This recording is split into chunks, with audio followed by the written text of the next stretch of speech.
Les médecins, les clowns m'ont fait rire beaucoup. Nous sommes Charlotte et Olivier, les parents de César, 7 ans. Je m'appelle César. J'ai passé mes journées à m'ennuyer à l'hôpital. J'étais là-bas très longtemps. Lui est atteint de la maladie de Fanconi et qui a séjourné à plusieurs reprises à l'hôpital Robert Debré. On a rencontré le rire médecin dès le départ dans la prise en charge médicale de César, vers l'âge de 2 ans. Lorsqu'on attendait dans les chambres ou salles d'attente, les clowns venaient à la rencontre de César, ce qui permettait vraiment de passer le temps. Et puis ensuite, il a rencontré les clowns de manière beaucoup plus quotidienne dans le cadre de son hospitalisation à Robert Debré durant sa greffe de moelle osseuse. Il était plutôt impatient de voir les clowns puisque nous, c'est des séjours qui sont longs et du coup ça vient rythmer le séjour et c'est la partie vraiment animation que César attendait, voilà, et que même nous on attendait d'ailleurs. Au moment où il pouvait encore être en dehors de son lit, c'était des moments où justement il allait se cacher derrière la porte pour essayer de faire une blague au clown, quoi.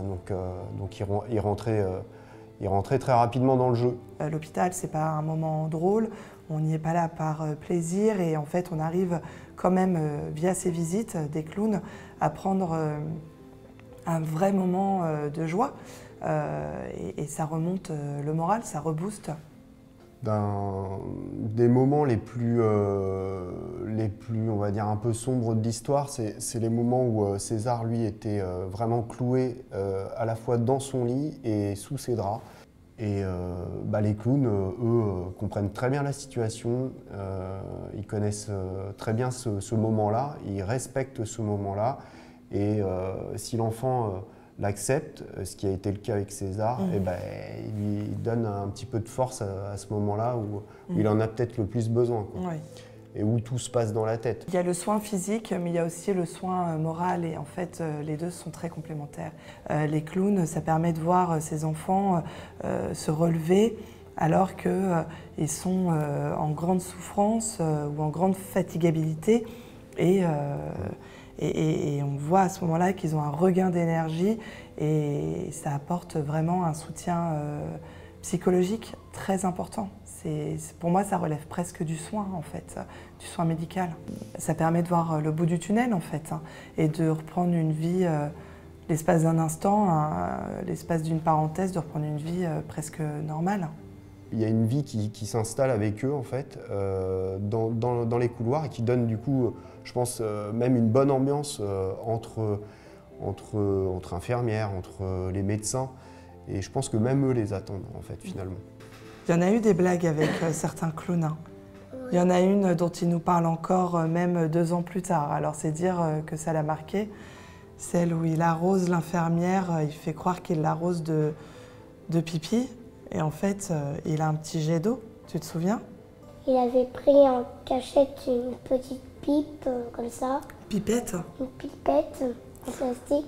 Ils appuyaient dessus et après ça lançait l'eau sur l'infirmière. Et après ça faisait comme s'il faisait pipi. Après il a fait pipi sur la fenêtre en blanc. Et après on a fait une bataille d'eau avec des seringues. Et ça en a mis partout et après les infirmières devaient nettoyer toute la chambre. Ce sont des spectacles toujours différents et c'est l'enfant qui mène un peu la danse sur ces spectacles-là. En fait, c'est l'enfant qui décide un petit peu, du moins qui va montrer le fil conducteur et le clown, on le voit, est perpétuellement en train de changer et c'est en ça que c'est drôle parce que ça reste spontané, ça ne fait pas travailler et ça impacte aussi bien l'enfant que les parents. Le rire médecin, c'est pour nous très important parce que ça fait sortir les enfants et les parents. En fait, il y a une prise en charge familiale qui permet à tout le monde de sortir du milieu ordinaire de l'hôpital. Vous êtes très chouette. Merci d'avoir fait des blagues très chouettes. César.